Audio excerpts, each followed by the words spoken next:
What was the government response to Tiananmen Square? What was the government response to the Tiananmen Square protests?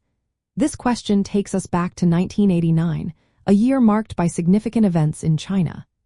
In the spring of that year, students and workers gathered in Tiananmen Square, Beijing, to voice their demands for political reform, an end to corruption, and greater freedoms. Their calls resonated with many, leading to widespread support across the country. As the protests grew, the Chinese Communist Party faced internal debates. Some leaders considered negotiation, while others prioritized maintaining order. On May 20, 1989, martial law was declared in Beijing. Troops were deployed around the city, and attempts were made to clear the demonstrators. When citizens intervened to protect the protesters, the government escalated its actions.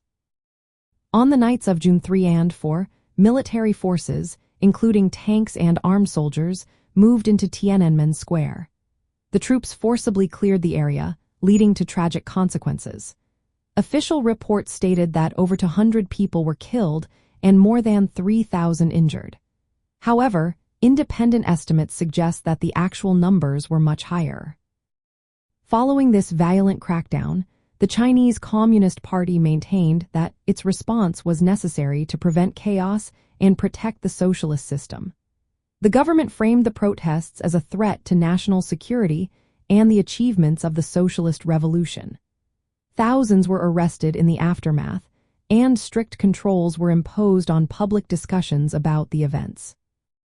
In the years that followed, the Chinese Communist Party sought to control the narrative surrounding Tiananmen Square. Public commemoration and open discussion of the protests are heavily restricted. The government promotes an official history that emphasizes stability and the dangers of disorder, while alternative accounts are suppressed.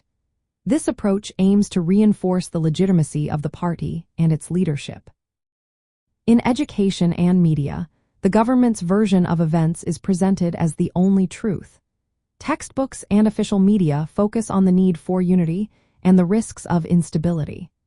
Open discussion or questioning of the official narrative is discouraged, and individuals who attempt to commemorate the protests often face legal repercussions. The government response to the Tiananmen Square protests is framed as a necessary action to protect national stability and the socialist system. The official narrative is maintained through strict control of information and public discourse, ensuring that the party's authority remains unchallenged.